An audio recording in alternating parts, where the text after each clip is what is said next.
Please give an energetic and warm welcome to the one and only Jaya Kishori ji.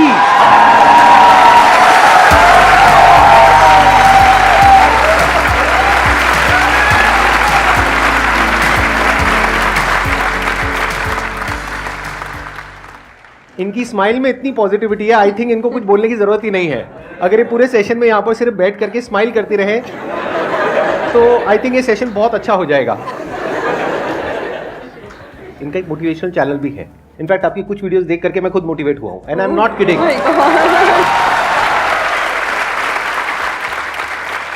तो मैं personally आप सबको recommend करूंगा कि एक बार आप जा करके देखिए इनकी जो मोटिवेशनल वीडियोस हैं, और आप सबको बहुत कुछ सीखने को मिलेगा और बहुत अच्छा लगेगा. Thank you so much. और आपसे इंस्पायर होकर शायद हमने चैनल खोला है.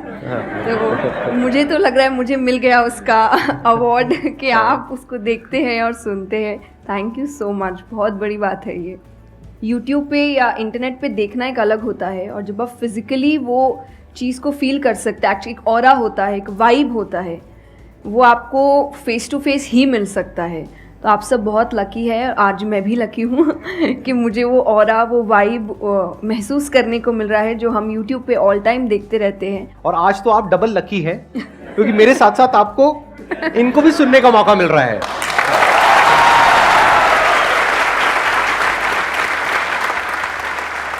आपके मन में जो भी क्वेश्चंस है, जैसे भी क्वेश्चंस है, आप इनसे पूछ सकते हैं. First of all, thank you very much for giving me this opportunity. I want to ask you कि like आपने ये क्यों चूज़ किया कि you want to go into spirituality, कि मुझे इस चीज़ में ही जाना है. टू बी वेरी ऑनेस्ट, मैंने चूज़ नहीं किया था. इस स्थान ने मुझे चूज़ किया था, क्योंकि मैंने शुरुआत 6 साल की उम्र से की थी.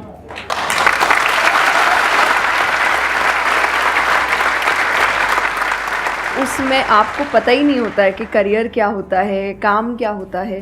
तो मैंने कुछ भी सोचा नहीं था. मेरे सामने चीज़ें आती गई, मुझे अच्छी लगती गई और मैं करती गई. और इसीलिए मैं हमेशा कहती हूँ अपने अंदर के बच्चे को ज़िंदा रखिए, क्योंकि वो कभी भी ये नहीं देखता इससे मेरा फ़ायदा होगा, या उसको अच्छी लगती है चीज़ और वो करता है.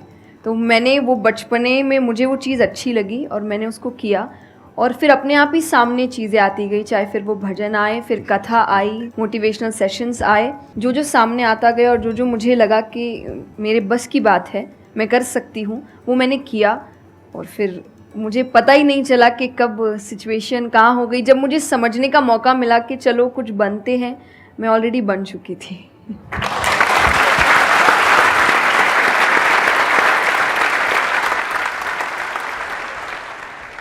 मेरा क्वेश्चन कंसंट्रेशन पावर को लेके है, या दूसरी तरह से बोल सकते हैं अवेयरनेस को लेके. जैसे किसी भी काम पे जो ध्यान लगाने की कैपेबिलिटी होती है वो डिफ़र करती है पर्सन टू पर्सन. मुझे पूछना था क्या कोई इसका बायोलॉजिकल बेसिस भी है, या सिर्फ प्रैक्टिस पे डिपेंड करता है कि किसी की प्रैक्टिस थोड़ी कम है और किसी की ज़्यादा. कई ऐसे एक्सरसाइजेज है जो आपको हेल्प करती है कंसंट्रेशन के लिए.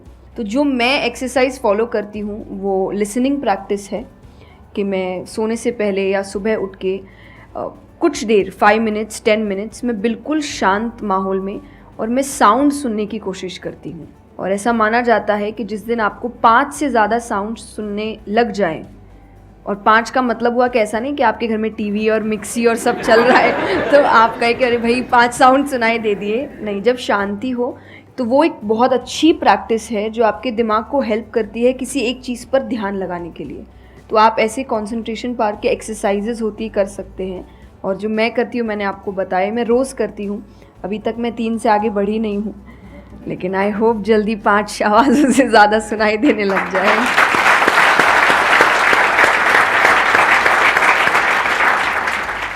बचपन से जो आपने किया अभी तक वो तो मैटर करता ही है. फॉर एग्जाम्पल, अगर आप बचपन से ही सिर्फ कंप्यूटर पर ही अपना टाइम पास कर रहे हो या मोबाइल पे, जो आजकल बड़ा कॉमन हो गया है, तो आपकी जो कंसंट्रेशन पावर है वो पैसिव वे में तो अच्छी होगी. यानी कि अगर कोई कंटेंट है उसको आप कंज्यूम कर रहे हो तब तो आपका माइंड वहां पर लग जाएगा, लेकिन जब खुद ध्यान लगाने की बारी आएगी तो आप नहीं लगा पाओगे. एक्टिव कंसंट्रेशन आप नहीं कर पाओगे. और वही आपका क्वेश्चन है कि जो अपनी एक्टिव कंसंट्रेशन पावर है उसको कैसे बढ़ाया जाए. यानी कि आप जब चाहे, जहां चाहे, जितनी देर के लिए चाहे उतनी देर के लिए अपना ध्यान लगा सके, और जब चाहे वहां से ध्यान हटा सके. इसी को कहेंगे ना कि एक्चुअल में आपका जो ध्यान है वो आपके कंट्रोल में है. नहीं तो इतना कुछ है इस दुनिया में, वो तो सब खींचने के लिए तैयार बैठे हैं आपके ध्यान को, आपकी अटेंशन को। अगर फाइनेंशियली बात करी जाए तो आज की डेट में सबसे ज्यादा जो वैल्यू है वो आपकी अटेंशन की है। जितनी भी कंपनीज हैं उनके लिए सबसे इंपॉर्टेंट है आपकी अटेंशन। अगर आपकी अटेंशन आपके हाथ से निकल जाती है और उनके हाथ में चली जाती है तो वो हो जाएगा जो वो चाहते हैं, यानी उनको प्रॉफिट हो जाएगा, आपको नुकसान होता है हो जाए। तो अब सवाल उठता है उसको कैसे बढ़ाया जाए। चेस बहुत अच्छा तरीका है उसको बढ़ाने का। स्पोर्ट्स से आपकी कंसंट्रेशन पावर बढ़ती है। जैसे मुझे बैडमिंटन बहुत पसंद है, तो बैडमिंटन में सारा ध्यान कहां पर होता है? शटल के ऊपर, और कोई थॉट माइंड में आ ही नहीं सकता, क्योंकि अगर वो आया तो शटल से आपका ध्यान हट गया और आप हार जाओगे। तो sports is another way of doing it. उसके अलावा जैसे इन्होंने बताया लिसनिंग, अगेन वेरी पावरफुल। बहुत तरह की साउंड्स हैं, बहुत तरह की वाइब्रेशंस हैं इस यूनिवर्स में, बट हमारा ध्यान नहीं है उसकी तरफ। कुछ ग्रॉस है, कुछ सटल है। तो जैसे जैसे हम सटल जाते हैं तो ऐसी बहुत सारी वाइब्रेशंस हमारी पकड़ में आती है जो नॉर्मली लोगों की पकड़ में नहीं आ पाती है। क्यों? क्योंकि उनका ध्यान दो जगह पे होता है, या तो इस दुनिया में जो कुछ हो रहा है वहां पे होता है, या फिर अंदर जो थॉट चल रहे होते हैं वहां पे होता है। इसके अलावा और कहीं नहीं होता है। तो उन वाइब्रेशंस को सुनने के लिए हमको कानों की भी जरूरत नहीं है। इवन विदाउट योर ईयर्स, अपने कान बंद करके भी आप सुन सकते हो उन साउंड्स को। तो शुरुआत वहां से करो, धीरे धीरे आप देखोगे आपका जो ध्यान है वो आपकी पकड़ में आने लग जाएगा।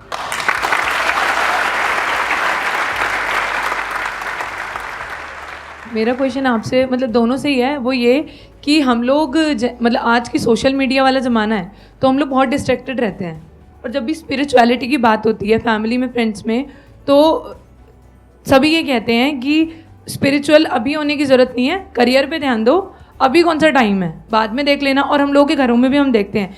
तो मैम ये चीज़ कैसे, मतलब उनको कैसे समझाई जाए कि ये चीज़ कितनी इम्पॉर्टेंट है और उसकी इम्पोर्टेंस क्या है?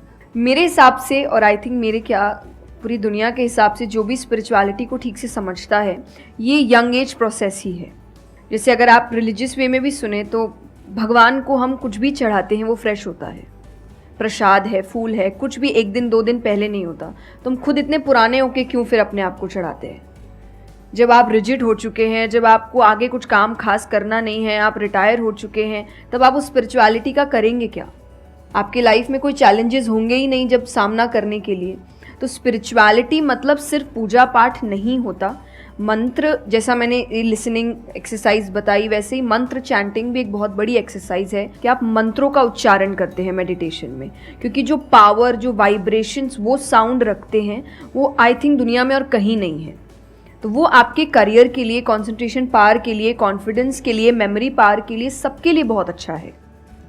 तो आपको यही समझाना है कि आप स्पिरिचुअलिटी का मतलब, एक तो पहले ये पर्सपेक्टिव हटा दें कि हम सब त्याग देंगे, हम सब छोड़ देंगे। ऐसा कुछ भी नहीं होता। गीता जी में स्पिरिचुअलिटी का ज्ञान उसको दिया गया है जिसको आगे जाके राजा बनना है।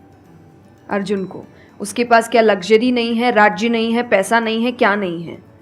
तो अध्यात्म का मतलब कभी भी नहीं होता सब कुछ छोड़ देना, सबके बीच रहना है, पर इस तरीके से रहना है कि वो आप पर हावी ना हो। हर चीज़, यही आध्यात्म है, यही स्पिरिचुअलिटी है कि बाहर की चीज़ें यहाँ ट्रबल ना कर सके, बस इतना ही करना है।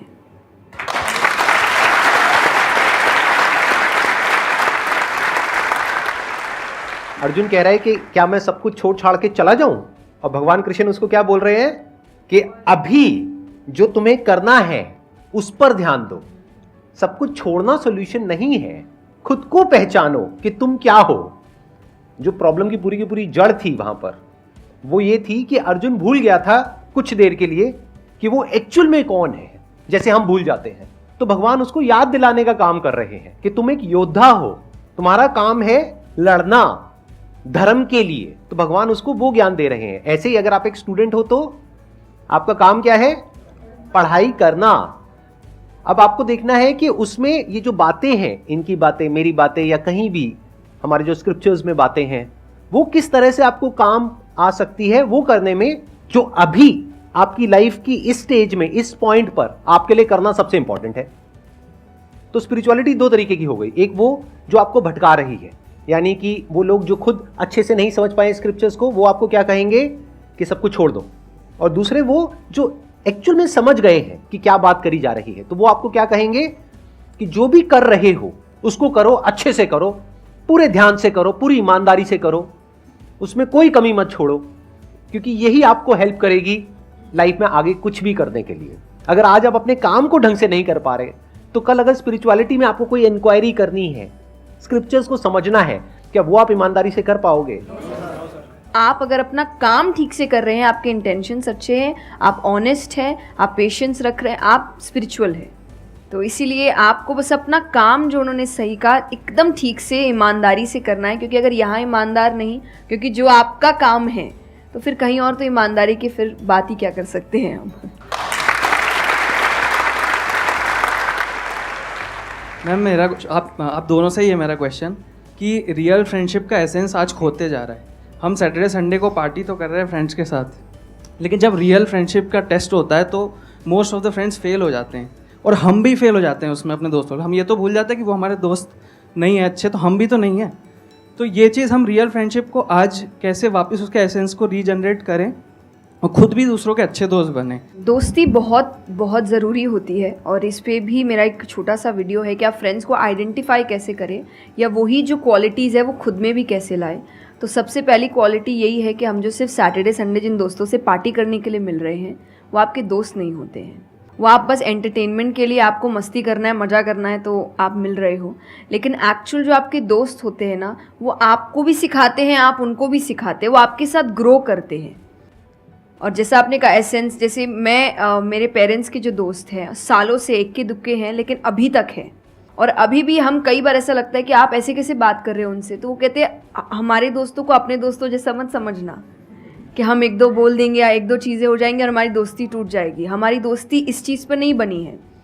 वो अगर महीनों भी एक दूसरे से नहीं मिल रहे हैं या एक साल तक भी उन्होंने बात नहीं की है, वो एक साल बाद भी फ़ोन करते तो वो वैसे ही होते जैसे वो एक साल पहले थे, जहाँ उनकी बात छूटी थी बिल्कुल वैसे। तो सबसे पहली चीज़ कि यही कि ज़रूरी नहीं है आपको अपने दोस्तों से हर एक इंटरवल में मिलना है तभी आपकी दोस्ती कायम रह सकती है, क्योंकि अब लोग आगे बढ़ रहे हैं, बिजी हो रहे हैं, काम कर रहे हैं, दूसरे शहरों में पढ़ने जा रहे हैं। अगर आपकी दोस्ती सिर्फ मिलने मिलाने से और मस्ती करने से, तो वो दोस्ती नहीं है। तो ये सबसे पहली चीज़ है कि जो आपको आपके सिचुएशन को समझे, वाइस वर्सा आप उसके सिचुएशन को समझिए कि दोस्ती है पर ज़िंदगी भी है, काम भी है, मेहनत भी है, परिवार भी है। सबसे बड़ी तपस्या, सबसे बड़ा तप मैं कहती हूँ गृहस्थ जीवन ही है। Thank you for the compliment. उसमें आपको इतना कुछ करना पड़ता है, वो एक सिचुएशन को समझना ज़रूरी है। दूसरा, आजकल जो एक ट्रेंड बन चुका है कि फ्रेंड्स सपोर्टिव होने चाहिए, तो सपोर्टिव का मतलब ये नहीं कि तुम गलत भी करो, तो जो कर्ण और दुर्योधन की दोस्ती थी कि नहीं भाई पाप भी कर, मार, गलत कर, मैं तो साथ खड़ा हूँ, ये दोस्त नहीं होते। ये बहुत बड़ा पॉइंट बोला है इन्होंने, अभी इसके बारे में मैं बात करूँगा। ये दोस्त नहीं होते हैं। दोस्त आपको आपके पास खड़े रहेंगे सपोर्ट में, लेकिन ये हर वक्त बताएंगे कि तुम गलत हो, तुम गलत कर रहे हो, इसकी सज़ा मिलेगी। तो ये सच्चे दोस्त होते हैं। तो आप या तो कहते हैं ना कि कृष्ण जैसे दोस्त बनो, खुद ही बनो। बात यहीं आती है, कृष्ण जैसे ढूंढने से पहले कृष्ण जैसे दोस्त बनो, कि जो हर वक्त बताने। कृष्ण कभी अलग नहीं हुए अर्जुन से। जब वो कहने लगा कि मैं नहीं लड़ सकता, ये नहीं, उन्होंने उस वक्त बहुत डांटा कि क्षत्रिय है, ये तरीका है बात करने का, ऐसे बोलते हैं तो इतना बड़ा महाबाहु है, बड़े बड़े नाम बताए, याद दिलाया कि तुम कितने अच्छे हो। तो सबसे बड़ा दोस्त का आई थिंक क्वालिटी यही है, जो सपोर्टिव है लेकिन गलत चीज़ों में नहीं है, वो हर वक्त सही के लिए आपके पास खड़े हैं। और तीसरा जो मैं सबसे अच्छा कहती हूँ कि आपकी और उनकी मेंटालिटी मैच होनी चाहिए। आपको ये समझना है कि अगर मेंटालिटी एक नहीं होगी तो भले ही आप अपने पेरेंट्स को कितना ही कह ले कि हम कुछ नहीं करेंगे, अरे हम तो सिर्फ घूम रहे हैं, अरे हम वैसा कुछ नहीं करेंगे, करोगे एक ना एक दिन ज़रूर करोगे, क्योंकि ये ह्यूमन नेचर है। आप जिसके साथ ज़्यादा समय बिताते हो, धीरे धीरे उसकी क्वालिटीज़ कुछ आपके अंदर आती है। तो ज़रूरी है कि वो बिहेवियर, वो पैटर्न, वो मेंटालिटी, वो माइंडसेट मैच होनी चाहिए दोनों की, तभी आप एक साथ ग्रो कर सकते हैं। वरना वही सैटरडे संडे मिलना और ज़िंदगी खराब करना, यही हो पाएगा बस। Excellent point. ये समझना इतना इंपॉर्टेंट नहीं है कि दोस्ती क्या है, ये समझना ज़्यादा इंपॉर्टेंट है कि दोस्ती क्या नहीं है। अगर आपका जो दोस्त है वो कुछ गलत कर रहा है तो उसका साथ देना दोस्ती नहीं है, क्योंकि अगर आप गलत में भी उसका साथ दोगे तो वो और पावरफुल हो जाएगा, वो और बड़ा गलत काम करेगा। मानो आपका दोस्त पी करके गाड़ी चला रहा है, तो दोस्ती ये नहीं है कि उसको बोलना कि हाँ चल कर कर कर कर कोई नहीं, और बड़ा और बड़ा और बड़ा नहीं। उस वक्त क्या बोलना, गाड़ी रोक, मैं उतर रहा हूं। अब उसके बाद आपका क्या होगा वो बाद में देखेंगे, वो डिपेंड करता है कि आपको कहाँ उतारा उसने। जो इन्होंने एग्जाम्पल दिया दुर्योधन वाला, बहुत इंपॉर्टेंट है वो समझना। ऐसे लोगों से दूर रहो, ये दोस्ती है। दोस्ती को तोड़ देना दोस्ती होता है बहुत बार। कई बार लाइफ में ऐसा पॉइंट आ जाता है जो एक धर्म संकट के जैसा होता है, जहां पर जा करके आपको साफ नजर आ रहा होता है कि ये जो इंसान है ये सिर्फ अपना ही नहीं मेरा भी सर्वनाश कर देगा। ऐसे लोगों को छोड़ देना दोस्ती है। फिर अगर उसके अंदर इंसानियत वापस से जागती है तो वापस से वो अगर आपके पास में आता है तो ठीक है, नहीं आता है तो कोई बात नहीं, छोड़ दो ऐसे दोस्त को।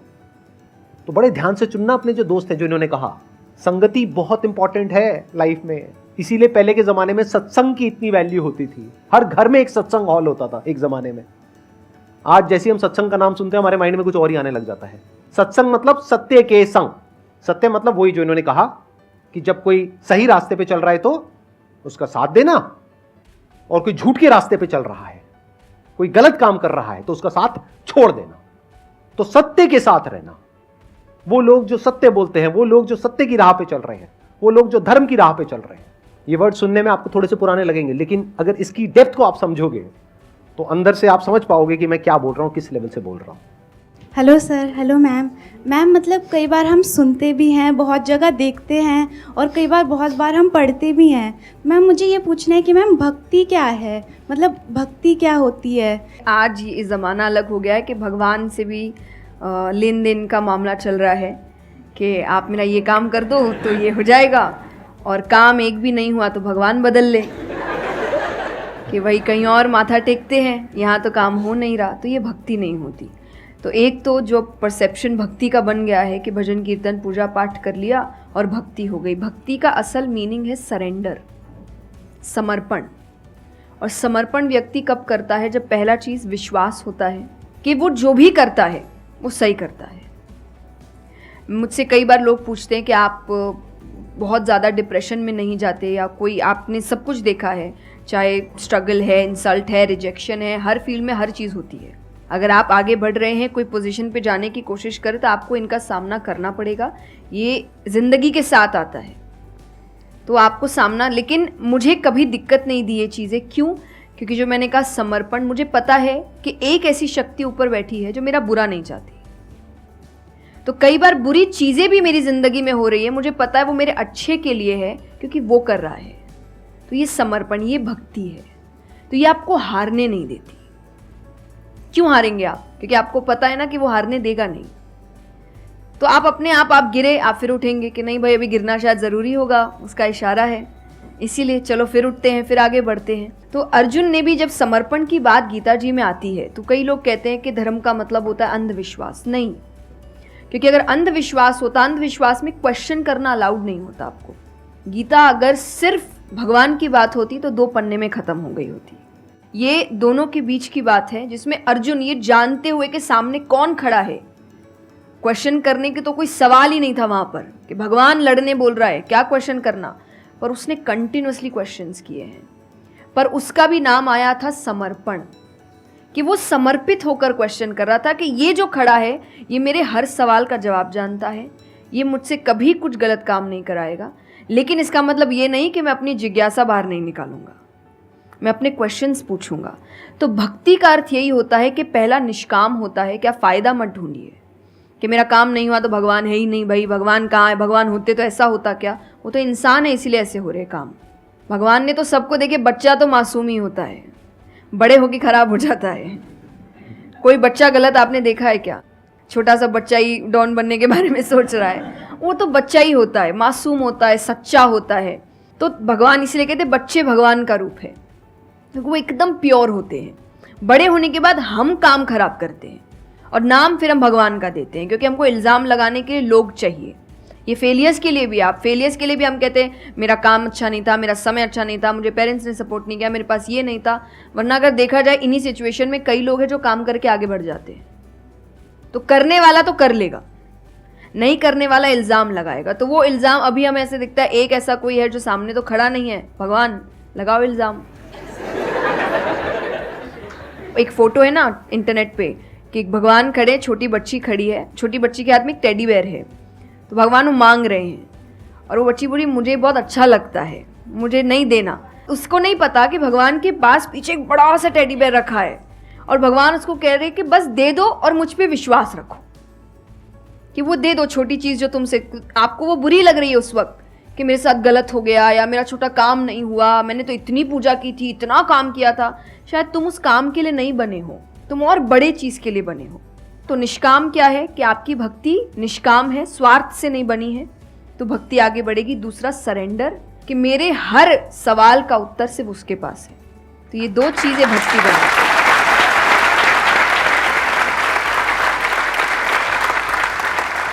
मेरा मन कर रहा है कि मैं बैठ करके बस आराम से आपको सुनता रहूं, मेरे को इतना अच्छा लग रहा है। आप प्लीज थोड़ा सा और बोलिए इसके बारे में, भक्ति के बारे में। मुझे सही में बहुत, कितने लोग चाहते हैं कि थोड़ा और बोले?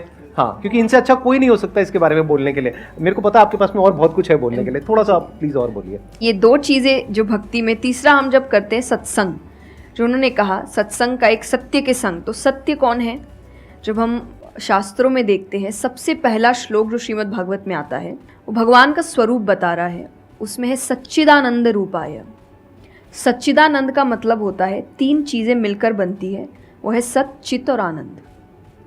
जो ये तीन चीज़ों को जीवन में समझ लेगा सही से, उसने भगवान को समझ लिया, क्योंकि भगवान का रूप ही सच्चिदानंद है। तो सबसे पहला है सच, जो कहा गया सच की राह पर चलो।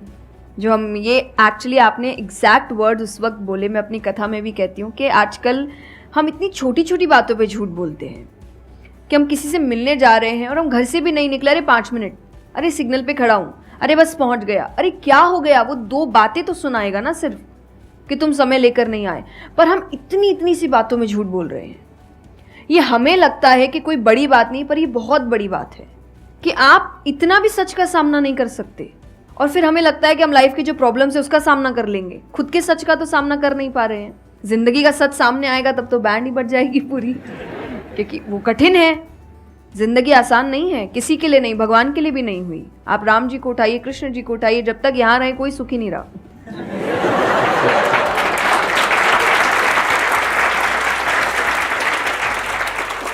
तो सुखी तो कोई नहीं रहा यहाँ पर। आपको सुख खुद ढूंढना पड़ता है, आपको अपना जीवन खुद निकालना पड़ता है अपने चॉइसेस को लेकर। तो इसीलिए पहला सत है, दूसरा चित है, अवेयरनेस। हम अवेयर नहीं है चीज़ों को लेकर, हम इग्नोर करते हैं। अवेयरनेस और इग्नोरेंस ये ऑपोजिट्स हो गए, कि आप कोई भी चीज़ आपको समझ नहीं आ रही है, नहीं है। मैं अधिकतर नास्तिक लोगों को आप देखिए, उनको अगर पूछे ना भगवान को मानते हैं, तो उनके पास एग्जैक्ट रीजंस नहीं होते कि क्यों नहीं मानते, बस नहीं है, दिखा नहीं, मुझे नहीं दिखा तो नहीं है। तो तुम्हें तो बहुत चीज़ें नहीं दिख रही। मेरे पापा इस पर मैंने एक बार उनसे क्वेश्चन किया था कि बोले तो पापा कैसे जवाब दे? तो पापा बोले उनको पूछना उन्होंने अपने परदादा को देखा था। देखा तो नहीं होगा,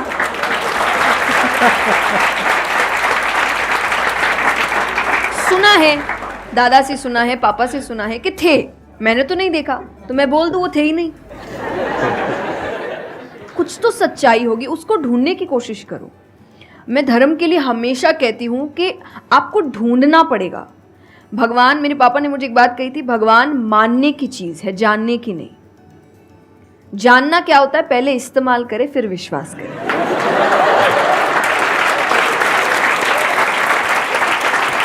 कि पहले देखेंगे है कि नहीं है, फिर बताएंगे, तो वो तो भगवान है, वो कहेंगे देख मैं भी घुमाता हूँ।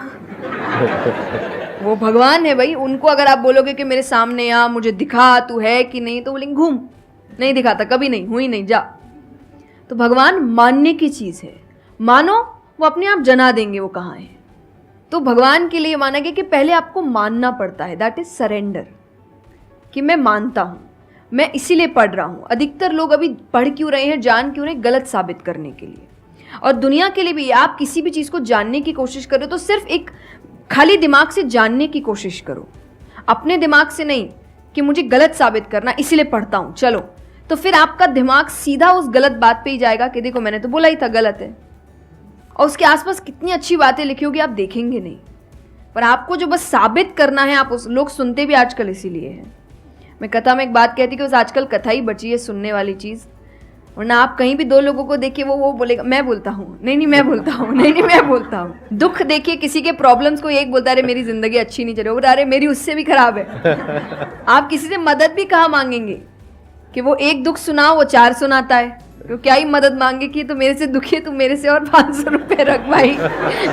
ये तो लोग हर वक्त कोई सुनना नहीं चाह रहा, और सुन भी रहे हैं तो इसीलिए कि ताकि बस मैं बोल सकूं, कि ये ख़त्म करे, बस जल्दी से ये चुप हो ताकि मैं बोलूं। तो ये बंद करिए। भगवान ने अर्जुन की पहले पूरी बात सुनी थी, एक बार भी बीच में इंटरप्ट नहीं किया, उसकी पूरी बात सुनी। क्यों? तभी वो आंसर ठीक से कर पाएंगे। अगर आप बीच में हर चीज़ में इंटरप्ट करेंगे, लोगों के ओपिनियंस में इंटरप्ट करेंगे, तो आप उनकी बात को नहीं समझ पाएंगे। जितना सुनेंगे उतना सीखेंगे, क्योंकि बोलोगे तो वही जो आता है, पर सुनोगे तो कई बार ऐसी चीज़ें पता चलेगी जो नहीं पता, जो नहीं आता है। तो सत्संग यही है। आप लोग एक काम करो, अपना मोबाइल ऑन करो और अपने घर पे फोन कर दो कि शाम तक हम यहीं बैठे हैं। मतलब मेरा मन तो नहीं है यहाँ से आज उठने का, मेरा मन है आराम से बैठ करके इनसे सुनने का। मुझे तो बहुत अच्छा लग रहा है, लेकिन आई एम नॉट श्योर कि इनके पास में इतना टाइम होगा या नहीं होगा। आप प्लीज, आई एम सॉरी मैंने आपको इंटरप्ट किया। नहीं नहीं, बिल्कुल। तो यही छोटी छोटी बातें हैं, देखिए। और आनंद का मतलब एक्चुअली परमानेंट हैप्पीनेस होता है, जो आपको भगवान के साथ ही मिलता है, कि आपको किसी की ज़रूरत नहीं है, बाकी सब कुछ टेम्पररी है। और टेम्पररी खुशियों के लिए भगवान ने अर्जुन को लड़ने के लिए इसलिए नहीं बोला था कि तेरे को राज्य मिल जाएगा, खुशी मिलेगी, पैसा मिल जाएगा। नहीं, एक परमानेंट हैप्पीनेस थी कि मैंने अपना काम अच्छे से किया, उसके लिए लड़ो। तो जो भी काम कर रहे हो परमानेंट क्या है उसमें वो देखो, और ये आपकी सक्सेस पे भी काम आता है। भगवान, जैसे अब हम कहते हैं ना कि दुनिया में कुछ सच नहीं है, संसार सच नहीं, इसका मतलब क्या? छोड़ने के लिए नहीं।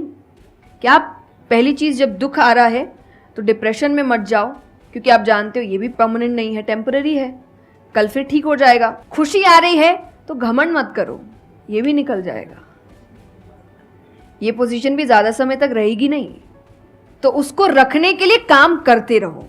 तो भगवान हर चीज़ में कहते बैलेंस्ड रहो, और परमानेंट वो है उसके पीछे भागो। तो आप अपने आप ही जो दिखावे की दुनिया है, करते हम सब है और सब कुछ करना चाहिए लाइफ में, सब एंजॉय करिए, पर अगर उसको जानते हुए करोगे कि परमानेंट नहीं है, तो जैसा मैंने कहा वो यहाँ जाएगा नहीं। जैसे एक पक्षी है, आप पेड़ पे उसको बैठा दो और फिर जिस ब्रांच पे वो बैठी उसको काटने लगो, और जब तक ब्रांच नहीं गिरेगा वो नहीं हटेगी, क्योंकि उसको ब्रांच पे भरोसा है ही नहीं। उसको पता ये रहेगा ना, उसको अपने पंखों पे है कि वो जैसे ही गिरेगा मैं उड़ जाऊंगी।